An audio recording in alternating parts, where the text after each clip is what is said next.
Xo'p, bugungi mavzularimiz tizza og'rish sabablari, uni g'ichirlashi va og'riq qayerdan paydo bo'lishini Sarvar akam bilan to'liq gaplashib, sizlarga yoritib beramiz. Xo'p, Sarvar aka, tizza og'rig'iga o'zi nima sabab bo'ladi? Tizza og'rig'ining sabablari juda ham ko'p. Hozir eng gilamli hozirgi paytda dolzarb bilan aytib beraman sizga. Birinchi navbatda tizza o'zi hech qachon o'zi og'rib qolmaydi. Tizzada yo travma bo'ladi, yokida umurtqa sohasida qaysidir nerv qisilganligini hisobiga tizzaga impulslar yetib kelmaydi. Ana o'shani hisobiga tizzada muammolar kelib chiqadi. Bulardan birinchisi hozirgi paytda juda ham ko'p uchrayotgan sabab beldagi grija. Beldagi grija ham bilasizlar, grija nerv qisib qo'yadi. Qisib qo'ygandan keyin bu oyoqqa beradi, yo chapga yo o'ngga. O'sha chapga yoki o'ngga bergan paytda shu quymuch deyishadi bizning xalq tilida. O'sha quymuchdan to oyoqning uchigacha tortishganligini hisobiga tizzada bir-biriga tegishli paydo bo'ladi. Ana sedalishni tortadi, bu yoqda tizza bir-biriga tegadi, ana o'shandan keyin yemirilish, ana o'shandan keyin minskladagi jarohat, ana o'sha muammolar keltirib chiqarib beradi. Birinchi sabab. Ikkinchi sabab bo'lsa bu travma.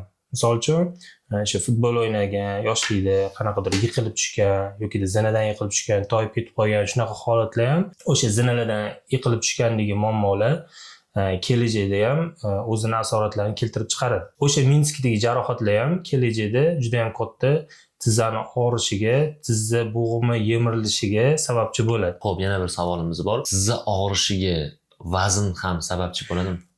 Ko'p holatlarda ham sababchi bo'lmaydi. Bir xil bemorlarimiz keladi, 150 kilo, 170 kilo tizza og'riydi desam, yo'q, tizzam og'riydi, belim og'riydi deydi. Ana o'sha bemorlarimizda ham qaysidir nervlari, o'sha tizzaga boradigan nervlari qisilmagan bo'lganligini hisobiga ularda tizzada muammo bo'lmaydi. Ba'zi bir bemorlarda vazn yengil bo'lsa ham tizzasi og'raveradi. Ularga katta ehtimol bilan vazn har doim ham to'sqinlik qilmaydi tizzalarga. Tizza g'ichirlashi bo'yicha gaplashadigan bo'lsak, tizza g'ichirlashi bu xavflimi aka? Tizza g'ichirlash deganda qirsillashdan nazarda tutasizmi? Mana oyoqni bundoq ochib yopganda g'ichirlaydi-ku tizza. U narsa ham o'sha artroz belgisida. Bu boshlanishi, bu o'sha tizzaga yetib bormayotgan impuls yokida o'sha tizzaga boradigan ozuqaviy moddalar bor-da yoki vitaminlar. Ana o'shalar vitaminlar yetib bormagandan keyin o'sha narsa qirsillashlar paydo bo'ladi. Bu o'sha yemirilishlarni, kasallikni boshlanishi bu. Birinchi sabablardan biri. Xo'p, endigi savolga keladigan bo'lsak, ko'p bemorlarni o'zim ham ko'rdim. Tizzalari bukilib qolganda ochish olmaydi. Shu nima sababdan bo'ladi aka? Boyagi bemorni ko'rgan bo'lsangiz kerak. Boyagi u bemorimizda insult o'tkazganlarda tizza bo'g'imini hech qachon ishlatishmagan, shu og'rib qolgan, shu bilan qotib qolgan tizza. Chunki xuddi misol uchun qo'lis gips bo'lib qoldi, gips bo'lgandan keyin qotib qoladi-yu, 1 oy, 2 oy tursa. Ana o'sha qotib qolgandan keyin ishlatib yuborish kerak-da uni. Luboy bo'g'im ishlatmasa qotib qoladi. Tizza ham xuddi shunaqa. U qotib qolgandan keyin o'ta tuz yig'ilib qoladi. Tuz yig'ilgandan keyin o'sha g'ichirlashlar paydo bo'ladi. Uni joyiga keltiruvchi ancha og'riqli bo'ladi. Boya ko'rdingizku, hozir baqirdilar. Endi iloji yo'q, dori-ko'l hech qanaqa yordam bermaydi-da unga. Birinchi navbatda o'sha kineziya massajlar bor, o'sha kineziya massajlar bilan yumshatiladi. Yumshatilgandan keyin o'zining texnikalari bor. Texnikalar bilan sekin-sekin tizzani yumshatib, bo'shatib olinadi. Xo'p, endi keyingi savolga o'tadigan bo'lsak, tizza og'rig'ida doimiy yechim bu operatsiyami? Yo'q, har doim emas. Bizga ko'pchilik kelgan, biz endi Alloh izni bilan davolaganmiz, ko'p bemorlarimizni 80-90% holatlarda bizdagi bemorlarimizdagi muammo hal bo'lgan. Endi 100% bo'lmasa ham, 70%, 80% xudo xolasa hal bo'lgan. Bu endi operatsiyaga bormaydi-da, bu 70-80% holat. Bemorlar o'sha mashq gimnastikalarni qilib hozirgacha o'sha nechta doktorga borgan bo'lsa ham hammasi operatsiya degan, misol ko'pda bunaqa bemorlar, qaysi birini misol qo'yib ayta olmayman. Juda ham ko'p bunaqa bemorlarimiz bizda yaxshi bo'lib ketgan. Ular endi doimiy gimnastika, doimiy mashqlar bilan o'sha vitaminlarni o'z vaqtida ichib yurishlik bilan o'sha tizzaligini o'sha asrab kelishyapti. Xo'p, sovuq havolar tizzaga qanaqa ta'sir o'tkazadi? Sovuq havolar tizzada muammo bo'lsa ta'sir o'tkazadi.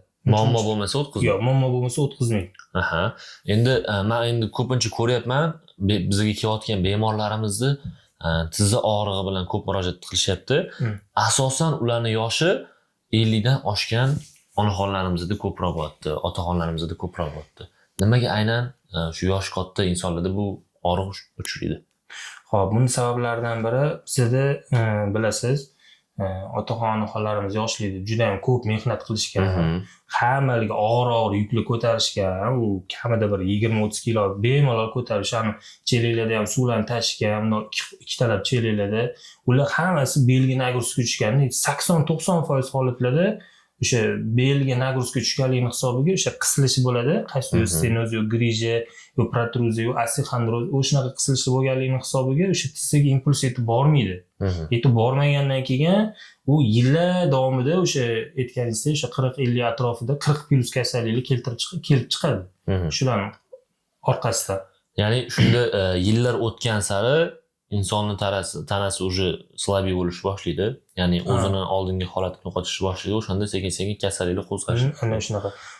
Bularni yechim qilish uchun o'sha paytda og'ir ko'tarishgan-ku, to'g'rimi? O'sha paytda nervlar qisilganligi hisobiga mushaklar ishlamagan, beldagi kvadratniy to'rtburchak mushak deydi. Ana shu mushaklar ishlamagan, uzoq vaqt ishlamaganligi hisobiga nagruzka tushib, poзвоночникka qisilib boravergan, birji kattalashavergandan keyin impuls yanada bormagan tizzalarga, ana o'shandan keyin kelib chiqadi bunaqa kasalliklar. Tushunarli. Xo'p, endi bizani kuzatayotgan bemorlarimizga, kuzatuvchilarimizga tizza og'rig'ini qaysi paytda sezganda doktorga murojaat qilish kerakligini aytib bersangiz. Xo'p, tizza og'rig'i qarangda, bunaqa narsa. Tizza o'zidan o'zi og'rib qolmaydi. Birinchi navbatda belligi yoki bo'ynligi og'rib qolsa, srazi uchrash kerak. Chunki o'sha yerda yo stress bo'lgan bo'ladi, bo'yni og'rib qolgan bo'lsa, yoki belga qanaqadir noto'g'ri harakat yoki og'ir ko'tarish yoki shunga o'xshagan muammolar kelib chiqqandagina kelsa, o'shanda keyinchalik tizza og'riqlari bo'lmaydi. Tizzasi og'riyotganlar keladigan bo'lsa, tizza og'riyotgan bo'lsa, qirsillash, zinadan tushib chiqayotganda og'risa yoki uzoq ko'p yursa qaysidir oyog'i og'riydi, chap yoki o'ng. Ana o'sha paytda kelishadigan bo'lsa, og'riqlar shu xudo xolasa tezroq yaxshi bo'ladi. Ana kuni sartaroshga bordimda, oka. Sartaroshga borsam, tizzam og'riyapti dedi. Keyin sochimo bo'ldi. Sochimo bo'lgandan keyin, "Oka, bitta test qilib ko'raman sizni" dedim o'sha yerda. Test qilib ko'rdim. Giper holatda, mushaklar hammasi ishlayapti. Ana keragidan ortiq ishlayapti-da. Chunki u yomon holatda bu. "Oka, uxlamaysizmi?" desam, "Asabiymisiz?" Shunaqa desam, "Shunaqa uxlamayman." Kechqurun 4 da uxlayman, ertalab 8 da turaman yoki 7 da turaman, shu bilan ishga kelaman-da. U oila davomida kelib chiqayotgan narsa-da. U ishlarning oxiri kelmash asab tochkalariga tegdim. O'sha namdagi asab tochkalar bor orqada, o'shalar bilan ishlovdim. Ana tizza og'rig'i bor, qo'yib yubordim. Chunki buni sabablari ko'p demoqchiman-da. O'sha odam normal holatda 6-7 soat belgilangan-ku, o'sha normal holat uxlamasa ham o'sha hamma muammolar kelib chiqaveradi-da, tushunasizmi? Endi bizani kuzatayotgan YouTube orqali kuzatayotgan bemorlarimiz yoki kuzatuvchilarimizga tavsiyangiz. Birinchi navbatda asabda, asab asrashsan, ana undan keyin og'ir narsalar, haddan tashqari og'ir narsalar ko'tarishni yaxshi ko'tara olaman deyishmasin, oka. Belda qisilish bo'ladi, boya aytganimdek, undan keyin o'sha kasalliklar hammasi keltirib chiqarib beradi, hammasini. Keyin o'sha yeb ichishga katta e'tibor berish kerak-da, oka. Hozirgi paytda endi qaysidir gazli suvlarimiz bor-ku, o'sha nomini aytolmayman. Ana shu suvlarni ko'p ichishadi yoshlarimiz ham, qarilarimiz ham, hamma ichyapti hozir. Ana o'sha ichgandan keyin bilasiz, bizdagi vitaminlar bor-ku, inson tanasiga nimadirlardan olamiz-ku o'sha narsalarni yeb. O'sha narsalarni yuvib chiqarib yuboradi-da, yuvib chiqarib yuborgandan keyin o'sha boya aytganimdek tizzalarga, bo'g'imlarga, barcha bo'g'imlarga yetib bormaydi, oka. O'sha vitamin yetishmovchilik bo'ladi.